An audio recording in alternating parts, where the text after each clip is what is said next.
Is there really any reasons not to move to San Jose? Yes, of course there is. Today, we're going to discuss the true downsides, so stay tuned.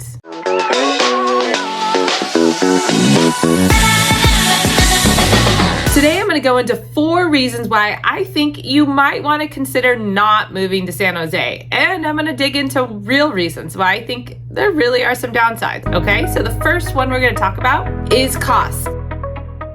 Yes, I know housing costs are high. You've probably heard that in all your other research, but that's not what I'm talking about. What I'm talking about is additional costs to living here. If you can afford to live here, you're probably likely working a high-tech job. Also, you probably have dual incomes, meaning your partner is also working, or at least maybe not a high-tech job, but working some sort of job to make the cost of living more attainable in this area, which means everybody is busy out at work or sitting on the computer working all day long. And you need help around the house for maintenance tasks like handyman and gardening and house cleaning, regular things that need to get done that you just don't have time for because you're working a busy high-tech job. Now, you might expect, oh, well, those are not big costs. It's not a really big deal. But here in San Jose, that's what I want to mention. Those costs are much higher than you probably would expect. For example, most handyman charge $90 to $100 an hour. Yes, quite expensive. The gardener that I use, $175 a month, and that's actually pretty reasonable. So these costs really add up, and they're probably somewhat necessary to work the job demands that you have here in Silicon Valley. So definitely keep that in mind.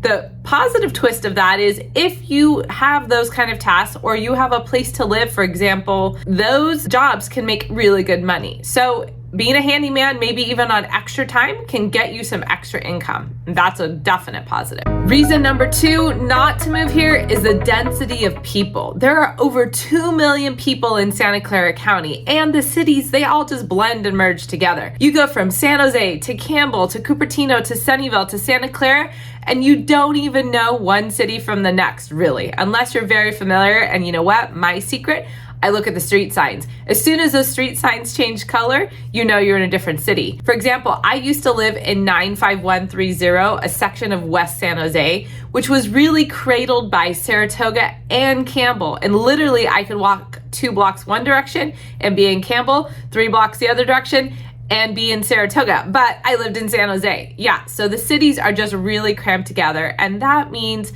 there is just not a lot of space for people. That means you're seeing more high rises, a lot of buildings going up multiple story to fit in the people in the limited space that's here. And why is the space so limited? Really, it's a valley and it is constrained by geographic limits that don't allow it to expand super far. I do expect the population to continue to grow because there are so many jobs and so much redevelopment going on in this area for corporations. For example, the Google Downtown West campus is looking to be starting to build soon, and that's going to bring in a lot of people and a lot of jobs.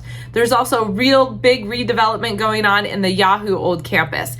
There's other development going on, which is actually our point number 3. So point number 3, a reason you might not want to be here is there's a lot of redevelopment going on in the area. It really depends, I guess, on your mindset. But people that have been here for a while, they don't like the redevelopment. They don't like how it's changing, how it's getting more dense and packed. One of the downsides of that is you'll go from a neighborhood to a development area that can have 3, 4, 5-story buildings. A lot of people don't like the feel of that. And so if you're not into construction going on and a lot of changes, then redevelopment could be a reason why you don't want to move here. The positive side of that is there definitely is going to be more housing and more updated housing facilities and stores, for example, and much more modern communal areas. For example, think of Santana Row if you've ever been there. It has outdoor malls, restaurants, living all in one. There's a lot more opportunities of those kind of developments going on. There's Cambrian Park Plaza, which is going to be a senior facility, restaurants, apartments, houses, and a park all in one area.